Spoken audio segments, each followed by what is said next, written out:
the You're trying out being a nun. to be a novice, yeah. And we couldn't talk, so we lasted 3 weeks, and that was it. We got kicked out because we talked. Oh. So we were glad we talked, so we'd get kicked out, and that. So, but I I got caught smoking in school, and that was a big no-no back then. So as punishment, I had to work in the rectory with Father Winters. He used to come to our house for Sunday dinner all the time. Anyway, he was an alcoholic, but it was punishment, and I seen so much there as to how people are treated between the poor and the rich, and I think it was like after that I stopped going to church and that. So, but yeah, that was interesting. Well, but we ended up getting married. We got our license and got married, and took me about a month and a half to get pregnant. And then he went overseas on that, so I went back home. So where did you go?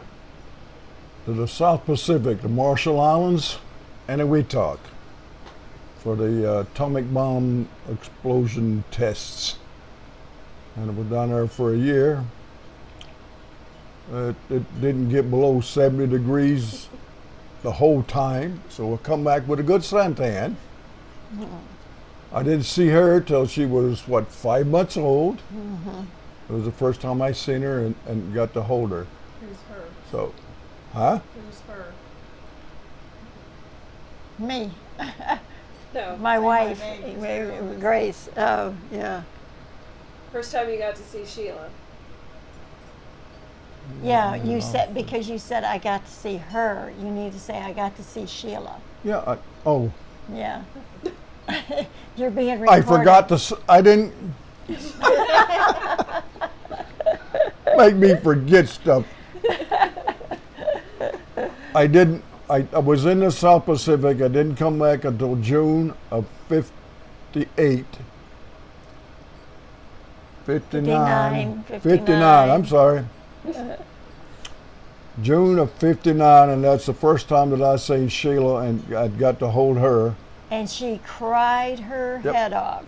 She did not want him to hold her. Didn't want me to hold her. Did not want him. Nope. She didn't know him, and he's trying to hug her and that, and she's just screaming and like, get away from me. And the one picture that we got of you two, she's got these big old tears coming down her eyes. And then we came to Fort Bliss, Texas in July. Mm-hmm. Hot. Yeah. We didn't have any air conditioner in our car. No. She was back there squalling almost all the way. We come down through Cleveland, St. Louis, Oklahoma City, that way. We'd never been on a trip before. She had the road map and I was driving. Make a right here, make a right there. We're going the wrong way. You got to turn around and go back the other way. We're supposed to be going 11 south, not 11 north. Yeah, but she didn't cry all the way. By the time we got to Texas, she liked the movement of the car. So when we got an apartment and moved in, every night he'd have to take her in the car to get her to sleep because she wouldn't go to sleep. That took about a month and a half. Seemed like. He'd ride around the block until she'd get to sleep.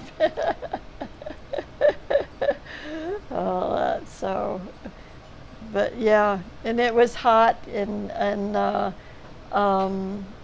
there was that summer that we were there that the grasshoppers took over. Oh yeah, And she loved it. I mean, you know, she'd stop and the grasshoppers would jump. And she's jumping all over the place, just giggling and laughing because these grasshoppers are jumping. You can't pick them up or anything, but she found out that when she moved around, they'd pop, pop, pop, pop, pop all over the place and that. So, and we were like, no. I mean, it was bad. I mean, it was really bad that year. We don't know why. They never did tell us why it was such an invasion. The whole town was invaded by them. Happens every once in a while. Yeah, and that. So, but I mean, they were being killed on the streets, and then we had the frogs. A bunch of the little rain frogs, water frogs, and Green frogs. The green frogs, and you loved them. I mean, that was your entertainment. We'd go outside and we'd.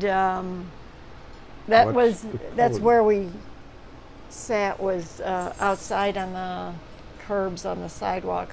There was 8 apartments there, and we would every month we'd get together and pool all our food and have a meal. So Our grabbies. our grabbies. Grab what was Yeah, available. yeah, and that. So, but yeah, then we moved. No, we come back. Got out of the Army. I got out of the Army that time because I Joey had was Joey born who the, was what, born. 28th of July, Yeah, and I got out of the Army in 25th of August. right. We went home. Drove home to upstate New York to Lockport, and We stayed. couldn't find a job. We stayed with your Yep. mom and dad, right? Yeah. Couldn't find a job, so I said, okay, I'll go back in the Army. So I went up and re-enlisted in the Army, and then they sent us up to Camp Drum, New York, above Syracuse. Cold. This was in November. And Shelda went with us. Joey was just, well, 6 months old, or whatever it He was, was, yeah. 5 months old. Yeah. We lived in the old Army barracks, World War II Army barracks. The stove for heating was in the kitchen, A coal stove. coal stove, and they had a chute where you would get a big shovel and throw some coal in there to heat up the place. And I couldn't do it, so if he didn't do it before he left for work, one of the soldiers would come by and stoke the stove and that, because I had no idea how to stoke a stove. and the usually get so dirty, I mean, just filthy with the coal on that. And we already did this part, didn't we? From you. No, okay. So- From There you went to France? in Yeah. March of '61, I got orders for France. So she stayed and got an apartment there in Lockport. I went to France by myself. And that's So- when Kennedy put a hold on military going overseas because of stuff that was going on in Europe. At the border At the borders with and Russia. that. So my dad had gotten me the apartment and furniture, all 3 rooms of furniture, and that. So we decided that I was going over regardless. So I sold the furniture, got an airplane ticket, and went. Flew to France with 2 little kids. With 2 little kids, yeah. And it was Air France. They spoke very little English, and the first thing they did when we got on the plane was offer me a glass of wine. But they had the neatest thing. They had like a a sling thing where it was mesh that put Joey in to sleep, and that's where he hung up hammock. over hammock. Yeah, they had a hammock there, and she did. And I ran out of diapers and that, so they gave me towels and whatever to use and that. And when we got over there, there was police all over with machine guns at the airport. What was In it? Paris. Yeah, what was the airport? Charles de Charles Gaulle de Gaulle Airport. Airport. Yeah, and so when I got there, I was upstairs. He was downstairs, and nobody would tell me where I needed to go, so I stayed there with you two kids. And they finally, somebody, an American, said, "No, you got to go downstairs because he can't come upstairs." I had to go downstairs to meet him, and so we did. And then we came back to In Grande. Was it In Grande's? Mm-hmm. Yeah. And we stayed in a hotel that had a community bath. Community shower. Yeah, community, yeah. You never knew who was going to come in and shower with you. Yeah, and that, so then we finally got an apartment. And that, but they wouldn't do a whole lot because I came over on my own and not on military permission. And that, so we, But then we my first stayed there. sergeant got all the paperwork Yeah, I had to straightened out and got it signed and everything. Yeah, and that because we stayed in that place for over a month. And Yeah. that, yeah, it was quite a while. And that, so So what were you doing in the Army during this time period? Well, I started out as a carpenter at Fort Leonard Wood in 1957. Me and Chuck went to in the Army together. Me and Chuck Mills in August 1957. Went to Fort Knox, Kentucky for basic training, and then we went to Fort Leonard Wood, Missouri for what they call AIT. And we were supposed to be heavy equipment operators, you know, bulldozers and those type of things. When we got there, they gave us a hammer and said, "This is your heavy equipment." All right. So we become carpenters. So then I left there, and that's when I went to Fort Bragg, North Carolina. I was by myself then. And he went to Fort Gordon, Georgia. We didn't see each other for another 5 years. And I went to Fort Bragg, and I was a carpenter down there. And that's what I was doing out in the field. I was doing carpenter work, and I broke my leg. And How'd you break your leg? oh, I can't tell you that one. Sure you can. You brought it up. Because I never knew you broke your leg, so now you gotta tell us. well, he broke his ankle. My ankle. Oh, yeah. His ankle. Okay. I was on guard duty. It was on a weekend, and I'm walking around out there checking, make sure everything was, nobody was In the woods. in the woods. I'm way out, and I'm watching these birds. Oh, there was some nice birds, and I'm walking along and looking at the birds. I stepped in a hole and broke my ankle. So now I got to get back to the CP tent, the command post tent, in order to get on the telephone to call them to send some help out there for me. So they did that. I wasn't supposed to tell that. That's when I heard that, when Don told me that that's what happened to him. I'm like,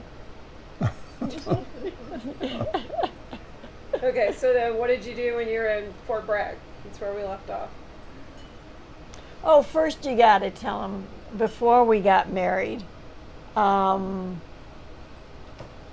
wasn't living with him. I wouldn't live with him, and that. So, but he couldn't go back to the barracks one night. So it's like, you know. So he slept in front of the door because I told him, I said, my dad gave me a round trip ticket, and I told him, I'm going home. I'm just going to go home. I'm not. This isn't what I planned on doing. So he slept in front of the door, So you wouldn't leave. so I wouldn't leave. All the cry, because I was like, oh my gosh, what did I get myself into? So And you're still wondering. I still am wondering, yeah. And he always told me when we were dating, he says, I'll show you the world. And he did. Most of it, anyway. A lot of it. A lot of it, yeah. A lot of it you seen that I didn't see. We would Yep. sit and something would come on television and he'd say, that's not the way it is. And I'm like, what do you mean it's not the way it is? And he'd say, I'd have to shoot you if I tell you. And we had, it was mostly there at Fort Bliss when he was with the Air Defense. Yeah, but that's on That's along years the way, later. years later, yeah. So, but over in France, I was a tractor trailer driver. I drove 2 years on the roads of France. We was about 100 miles south of Paris.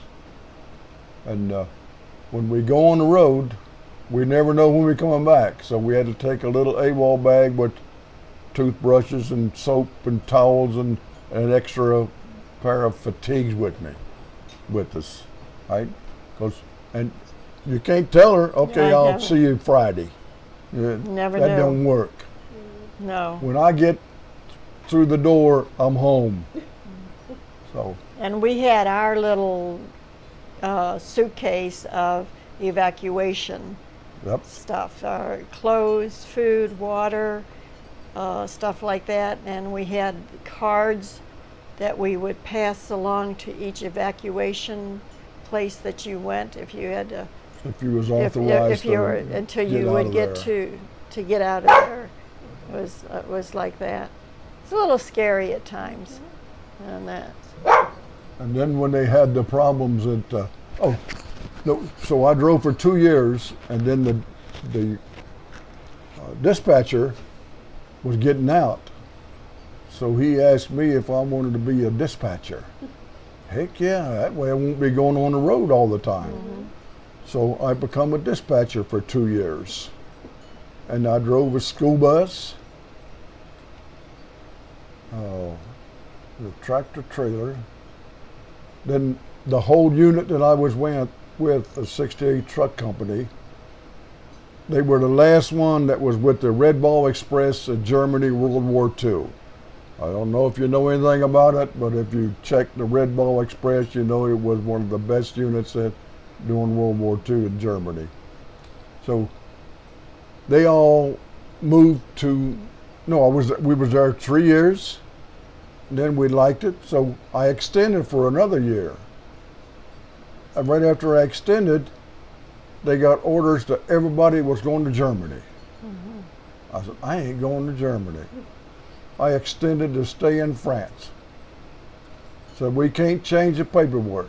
I said, yeah, you can. I'm not going to Germany. So they transferred me to this other unit that was going to be coming up the following year. Right? So I went up there and I'll become a dispatcher and a school bus driver.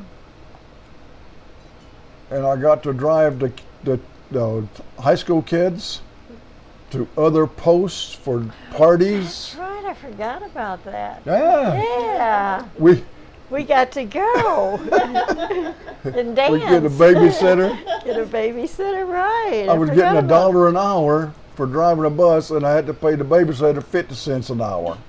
So hey, But I was a date night. It was a date night for Yep. us. Yeah, So- that's right. we got out there and danced with the kids. Yeah, kids loved us. So then this one sergeant got a German Shepherd, and then he had to leave, and he couldn't take the dog with him, so we took it. That's where Smokey comes in. All right. So we brought him back from France with us in March of '65. That's when we moved from Châtellerault to Poitiers. Yeah. Yeah, Yep. So and that's when de Gaulle wanted us out, and the base that we were on there, the French were moving in. There was two two of us left on the base, There wasn't many.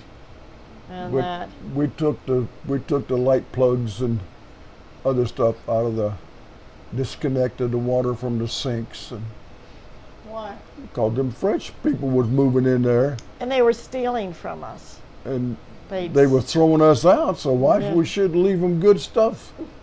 So It didn't make any difference. I mean, No, they took got it it over fixed. anyway, and that. So But then but we had a little white.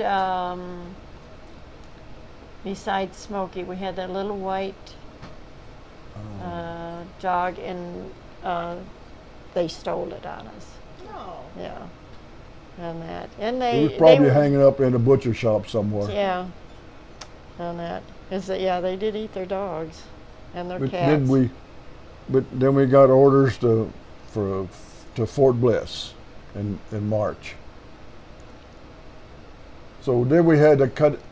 We rode a train from Paris to Bremerhaven, Germany, and then we got on a ship. So we was on the a troop Darby, ship U.S. Darby. for 8 days. Was that? I think is longer than 8 days. No, it was 8 days, Oh, babe. it was a long Anyway, time. We got about halfway and a storm come in. Mm. Oh. Right? So you go to the mess hall, they got hooks hooking onto the back of the chairs so you won't turn over this way. Right? And They have rings around the yep, tables that high, won't slide off. so your silverware that won't. And you look around, wasn't hardly anybody there but men. You and Joey. Me and Joey was there. Joey was, what was he? You were He was you come at 6 years he was old. 5. Yeah.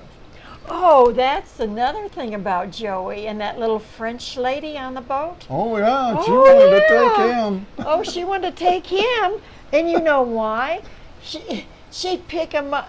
No, that wasn't that. No, that wasn't that. But the other French ladies, when they picked him up, the ones that lived up above us, No. and they pick him up, and his hand go right in there, and he Oh. just feeling him. But on the boat, Okay, that's we need- right. We need to tell him he started much younger than what he's telling us now. Yeah. But that's right, on the boat, that the French girl, yeah. He was married to the GI. Yeah, was married to, yeah, but see, you guys spoke French. So she talked to you all the time. And that's right, I forgot about her on that.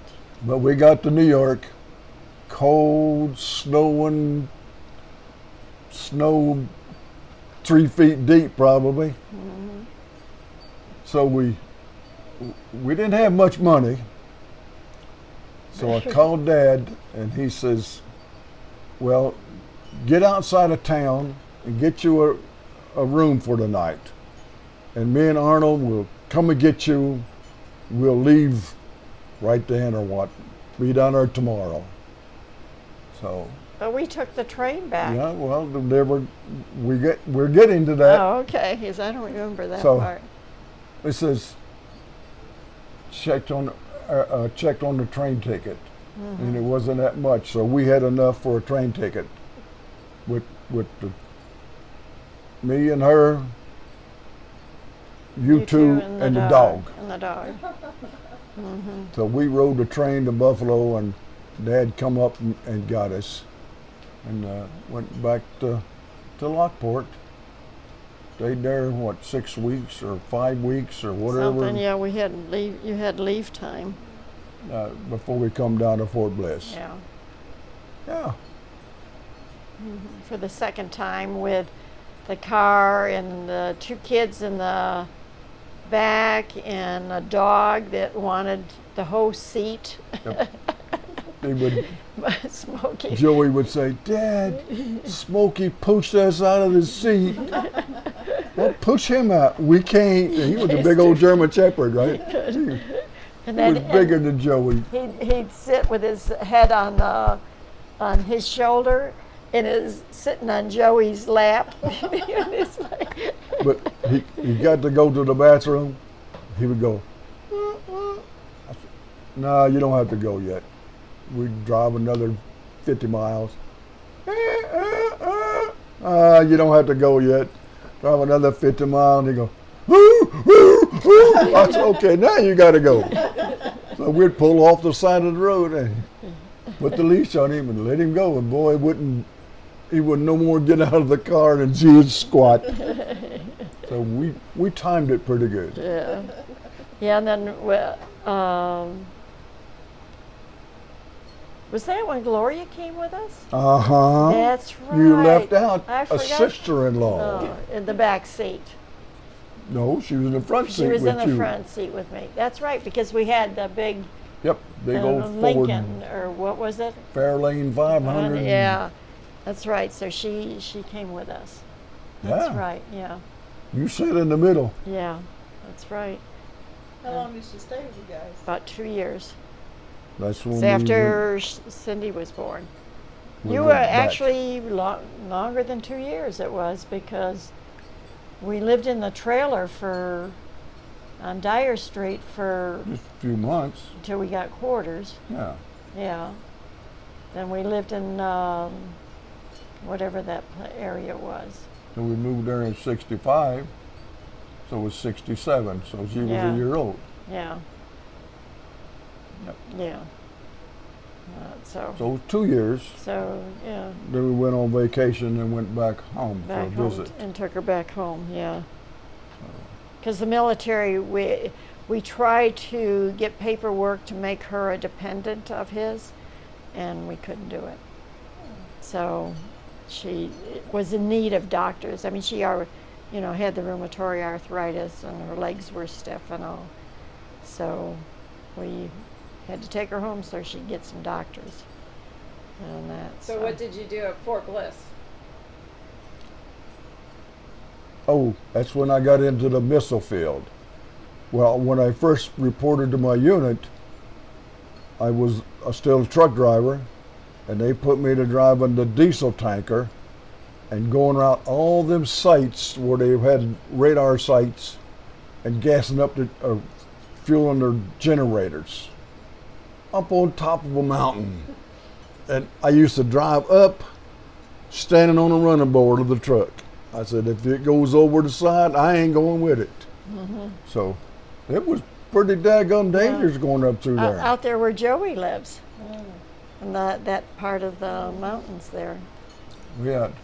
So then I got into the Red Eye missile field. That was a shoulder-fired missile they was testing. Just started testing it, and they were looking for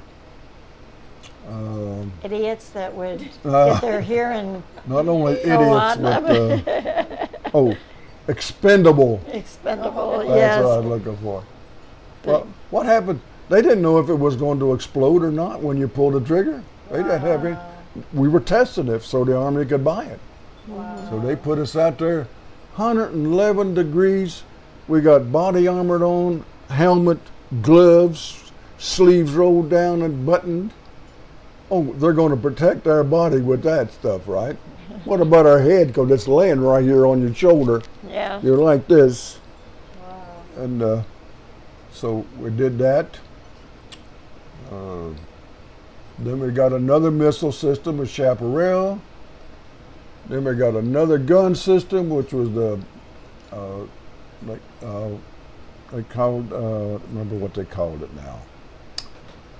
It You was a didn't do- Gatling gun. No. One of them that goes like they had back in the cavalry days. Had one of them. You weren't on the Herc though, were you? Not them, no. No. So we did that for That's where he met Davis's. 65 to 70, 72.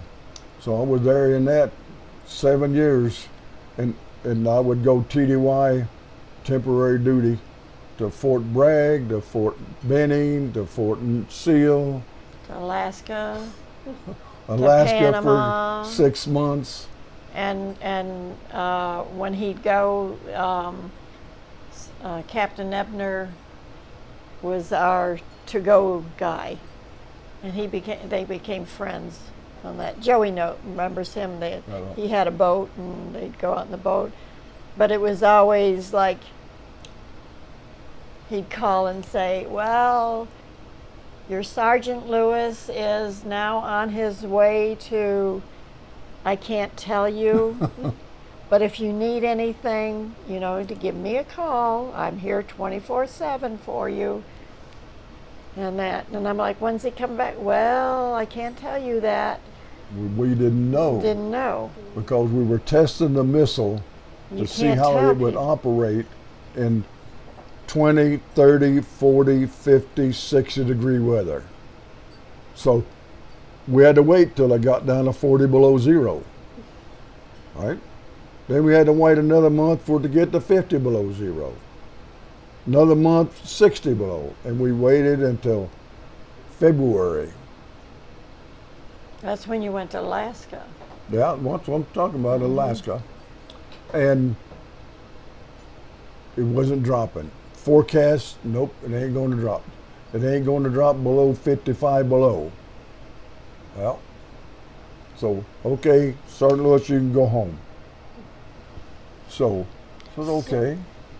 So where? The day that I left, it dropped down to 60 below zero. So where were you when I went into labor, or ready to go into labor with her? Because you weren't home.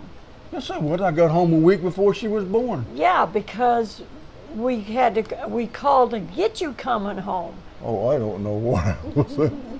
That your colonel, because I had talked to the doctor, and he was like, you need to get home now, because they did a blood transfusion on you. Well, you were inside me, and I started having preeclampsia. And it was, because remember, when we talked, it was like I'd say something, I'd have to say over. Somebody was listening to our whole conversation. Yep. And it's like, you got to get home. You better get home. I wasn't doing this by myself.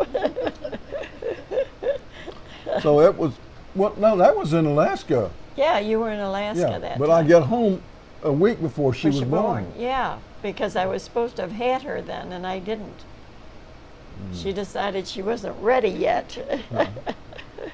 But you had to say over after you said something, and then this guy within middle ways would flip a switch so that she could answer me back, and when she'd say over, he'd flip it back to where I could answer her. So And he's sitting there listening He's to her. listening, and so at the very end, he says, I sure hope he gets home in time for you. Say what? He said, hey, he was sure hopes that you get home in time for her birth. On that. And like with Joey, when I had Joey, all of yous were an experience with having you. When I had you, I was at home. Okay. So Home being Lockport, New being York. Lockport, and he was overseas at the time. So I was living with Virginia, my sister, and she lived up this hill. It was like there was steps that went down, and you go steps up, and then there's the sidewalk, and then steps up to her house, and so when I called my dad in the middle of the night, and I'm like, I'm ready, can you come get me? So he come and he parked on the street there where the sidewalk was, and I'm walking down, and I slip and I slide underneath the car. My dad's in his pajamas and slippers. And he's there trying to get me out. We're both laughing. And I finally got out and got in the car, and he got me to the hospital. So it was the family doctor that delivered you. And I wasn't really ready yet to have you, so I had to stay there. I was in the hospital a little over a week with you. Oh, wow. Because it was like the second day I was there, and he's like, okay, you're going to have this baby. So they gassed me. That's what they did back then. And I had no idea what went on, but when I first seen you, you had marks here where they used to pull you out, and that scared me, yeah, and that so. So then Joey was what? Joey was, you had just come in from the field, wasn't it? Yeah. And I'm like, I'm ready, gotta go. And so he takes me up there. We're walking up to the hospital. My water breaks. This is going up the ramp to get into the delivery place. And my water breaks. So we get up there, and they get me in a wheelchair, take me in, and he's coming. And the doctor is like, get your legs up and everything. And he says, oh, you just come off the street and pop them out, huh? And I says, like hell I do. I was like, they give me a spinal. Oh. And when they give me the spinal, my leg jumped way up. Almost hit me in this chin, because you got to bend over like this for the spinal. And but I'm like, okay, oh no, this is not happening. And then when he told me, I just pop them out on him, and I come in off the street, which is exactly what I did. Is that? But it was like, no, I don't want to hear that. So I'm waiting in the waiting room. Yeah. So finally they come in, and what was 15 minutes when we got there? Yeah. Yeah. They come in and says that your daddy, your wife is in the hallway. In the hallway? Went out there in the hallway. There she was on the bed, just waiting for me to come out. And I asked her. I said, "Okay, what was it? A boy?" And I took He was off. gone. I'm laying there in the hallway like nobody's around, nobody's there. And I'm So, like, I go down to the baby place and knock on the window. Who you looking for? Shelby Lewis. So they held him up. That was the ugliest I kid. was waiting for that. He was ugly. I went back to where she was at, and did you see him? Yeah, he is ugly. I'm telling her this, right? I started crying. Tell me my kid is ugly. Well, he was. He didn't stay that way. He didn't stay No, that way, no. No, he became a real cutie as a. Oh, go back to her now. When you was born, I'm in the South Pacific. Oh yeah. No telephones. Right. I had to wait till a Red Cross telegram. It was like 2 days before I got it. I open it up. It says, we still got that I telegram have somewhere. it. Yeah, Oh, you you have have it? My dad sent it, or he went to the Red Cross to have It it. says Sheila, it says like you. That was it. No, it has The weight and all on it, has didn't the it? name, the weight. I'm trying to remember Yeah, how it did. yeah, But I it was mean, a little It bit was more. very, very, very, very patient. short. Yeah. Description, Yeah. like you. Nothing about if she was okay or nothing. I thought, man, oh man. And that's like when he was coming back from the South. I probably shouldn't tell that story, but I'm going to tell it. It was embarrassing and funny. We laughed about it afterwards. But anyway, Uh-oh, you better let me clue me on it. is when because you were over there for a year. You were over there for a year. So what did you send me? Well, if it's what I'm thinking, I didn't send it to you. I carried it in my little AWOL bag. No, you sent it to me. You sent it in a box. The condoms. I started to say No, that. I had them in my suitcase. No, you sent me some because your mom and dad were sitting there when I opened it. And then I got a letter from your CO telling me I had to be very gentle and nice to you because you hadn't had sex for a year. And I'm thinking, I got a 5-month-old kid. Yeah, right. Yeah. I was so embarrassed. I bought a gross of them. Yes, what you a gross did. is, right? Yeah. At 144. Yeah, and I'm like, oh my gosh, you know. So tell them about Cindy now. When she was born. When she was born, they had to induce labor on her, and that the doctor stayed with me the whole time because of the preeclampsia and the diabetic, pre-diabetic problem I was having with her. And that, so they induced labor, and you weren't there. No, No, I was you were working. you were working. That's right. And at that time, you only stayed in the hospital like 3 days, and it was like once I had you, I guess I had the post and depression, because it was like by the morning of third day, it was like, I'm out of here. And I told him, I says, I'm out of here. You come, you get me, I'm out of here. I am not staying. And the little nurse there, she was like listening, and I had told her, I says, I'm going. I said, you won't, because she was in the room with me. And I says, I am packing her up, and we are going today. And she says, we just need to get your temperature down and you can go. My temperature wouldn't go down, so she gave me some ice chips, put the thing in my mouth, and my temperature was down. She said, okay, you can go, because I was literally losing it. I was like, and well,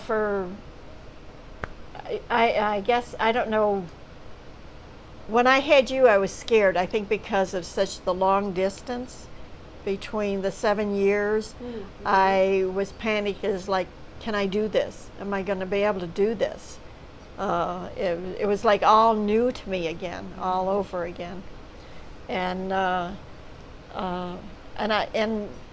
some of those ladies that were in there that had given birth, I mean, all they did was gripe, and because we had to sit under the heat lamp to heal, and they would, it's too hot, it's this, and it was like, I so much wanted to say, just shut it up, everybody, we've all given birth and that, and so it was like, I got to get out of there. And so they called them, and I came home in the middle of the day, and that, because usually they wait until after lunch. I come home, and then I was happy. And that my sister was there, and you guys come in from school, and you seen her, and that, and I was fine after that. I just could not, and I think a lot of it is because of the problems when I was carrying you, and that with the blood and that, and whether you were going to be all right, and all of that. It was just, and when they had to do the transfusion to you, when they first told me that, I'm like, how do you do that when it's inside you? It's like, and the doctor said, oh, it's, and it's like, and it really wasn't much. I mean, it was, through the belly button, and it wasn't anything. I mean, but it scared me, and that, so, but you were all right. I mean, once that they did it, you were fine, and that, so.